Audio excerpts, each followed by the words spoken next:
ঢাকা দক্ষিণ সিটি কর্পোরেশনের মেয়র দাবি করা ইশরাকের সমর্থকদের উপরে হামলা চালিয়েছে এবং সেখানে 2 জন আহত হয়েছে।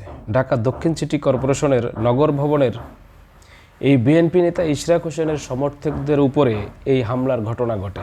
এই হামলায় আহত 2 জন ঢাকা মেডিকেলে তাদেরকে ভর্তি করা হয়েছে এবং আহতরা হলেন মনির হোসেন নামে একজন 45 বছর বয়স এবং মহিদুল ইসলাম 35 বছর।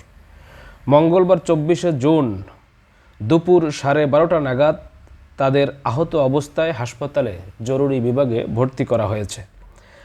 আহতদের বিষয়টি নিশ্চিত করেছেন ঢাকা মেডিকেল কলেজ হাসপাতালের পুলিশ ক্যাম্পের ইনচার্জ পরিদর্শক মোহাম্মদ ফারুক। তিনি বলেন, দুপুরের দিকে আহত অবস্থায় ওই 2 যুবককে জরুরি বিভাগে নিয়ে আসা হয়। বর্তমানে জরুরি বিভাগে তাদের চিকিৎসা চলছে। এদিকে ঢাকা দক্ষিণ সিটি কর্পোরেশনের চলমান পরিস্থিতি, সেবা কার্যক্রম ও ঢাকাবাসীর আন্দোলন নিয়ে জরুরি সংবাদ সম্মেলন ডেকেছেন বিএনপি নেতা ইশরাক হোসেন। আজ মঙ্গলবার বিকেল 4:30টায় জাতীয় প্রেস ক্লাবে এই সংবাদ সম্মেলন অনুষ্ঠিত হওয়ার কথা ছিল, কিন্তু পরে অনিবার্য কারণবশত সংবাদ সম্মেলনের সময় পরিবর্তন করে আগামীকাল দুপুর 12টায় করা হয়েছে।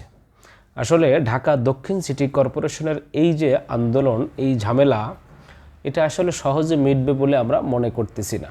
কারণ বিএনপির এই নেতা ইশরাক হোসেন, তার পিছনে ইন্ধনদাতা বিএনপির সিনিয়র নেতাকর্মীরা, তারা কিন্তু এই বিষয় এখন পর্যন্ত তারা কোনো মুখ খোলেনি। ইশরাককে যদি তারা একবার বলে যে এই ব্যাপারে কোনো আন্দোলন চলবে না, তাহলে কিন্তু ইশরাক থেমে যায়। কিন্তু ব্যাপারটা হচ্ছে বিএনপি নেতাকর্মীরা তারা চাচ্ছে সরকারকে একটা বিপাকে ফেলার জন্য, সরকারের পরে সবসময় যেন একটা চাপ প্রয়োগ করে রাখার জন্য। যদি সরকার বিএনপির কথা মতো সংস্কার সহ বিভিন্ন বিষয়গুলো আছে যেগুলো সরকার যদি তাদের বিরুদ্ধে কখনো যায়, মনে করে বিএনপি, তখন হাতিয়ার হিসেবে এই ইশরাককে ব্যবহার করবে। ইশরাক হচ্ছে এখন বিএনপির একটা হাতিয়ার হিসেবে ব্যবহার হচ্ছে মূলত।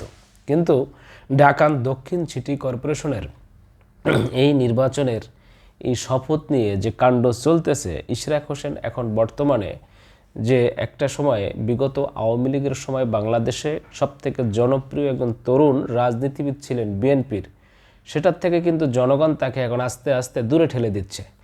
ইশরাক হোসেনের এই জনপ্রিয়তার পরিবর্তে এখন তার দিকে কিন্তু ঘৃণার পাল্লা আস্তে আস্তে ভারী হচ্ছে। কিন্তু ক্ষমতার লোভ মানুষকে যে অন্ধ করে দেয়, তার একটা প্রমাণ হচ্ছে ইশরাক হোসেনের এই ব্যাপারটা। যদিও তার বাবা সাদেক হোসেন ঢাকা দক্ষিণ সিটি কর্পোরেশনের এক সময় কিন্তু এই ঢাকার মেয়র ছিলেন, কিন্তু দক্ষিণ সিটি কর্পোরেশন বলতে ঢাকারই কিন্তু এক সময় তিনি মেয়র ছিলেন। যে কারণে ইশরাক হোসেনের বিগত আওয়ামী সরকারের সময় তার যে ধরনের বলিষ্ঠ কণ্ঠে কথা বলতেন, তার এই নেতৃত্ব দেখে অনেকেই খুব মুগ্ধ হতেন এবং তাকে ভালোবাসতেন। তরুণ প্রজন্মের একটা আইকনও ছিল। কিন্তু এই তার ঢাকা দক্ষিণ সিটি কর্পোরেশনের মেয়র দাবিতে আদালতের রায়ের পরে তিনি শপথ নিতে পারেন নাই, যেহেতু 5 বছর অতিবাহিত হয়ে গেছে এবং শপথ পড়ানোর এখন আর কোনো সুযোগ নাই। কিন্তু ইশরাক হোসেন নিজে শপথ পড়িয়ে মেয়রের দায়িত্ব পালন করা শুরু করেছেন, যে কারণে বাংলাদেশের প্রতিটি জনগণ কিন্তু এখন তার দিকে এই ঘৃণা ভরে তাকাচ্ছে। এটা বাংলাদেশের ভিতরে রাজনীতিতে আরও একটি বড় ধরনের উস্কানিমূলক কর্মকাণ্ড চলতেছে এবং এটি তারা মূলত সরকারের বিরুদ্ধে আরেকটি আন্দোলন, যেটাকে সরকারকে দুর্বল করতে চাচ্ছে তারা। কিন্তু সরকার এখন পর্যন্ত কোনো আইনি ব্যবস্থা নেয় নাই। সরকার এখন পর্যন্ত নীরব ভূমিকায় রয়েছে।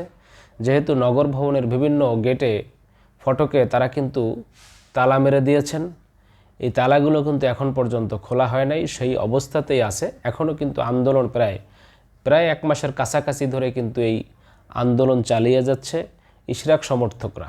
বিএনপির পক্ষ থেকে এখন পর্যন্ত কোনো রকম কোনো খোলাসা করা হয় নাই। তা যাই হোক, এটা দেখা যাচ্ছে যে একটা বড় ধরনের সহিংসতার দিকে যাচ্ছে কিনা। ইতিমধ্যে তার ব্যাপারে কিন্তু উপদেষ্টা আসিফ মাহমুদও কথা বলেছেন যে তিনি ক্রিমিনাল অফেন্স করেছেন, কিন্তু তার ব্যাপারে এখন পর্যন্ত কিন্তু আমরা দেখি নাই যে কোনো আইনি ব্যবস্থা নেওয়া হয়েছে। তবে এটাও হয়তোবা অতি শীঘ্র হতে পারে। তা আমরা আশা করি এই সমস্যাটার অতি দ্রুত সমাধান হয়ে যাক। প্রিয় দর্শক শ্রোতা, আপনাদের কোনো মতামত থাকলে অবশ্যই ইশরাক হোসেন সম্পর্কে আপনারা ভিডিওর নিচে কমেন্টসে মন্তব্য জানিয়ে দেবেন। আশা করি ভালো থাকবেন ইনশাআল্লাহ। খোদা হাফেজ।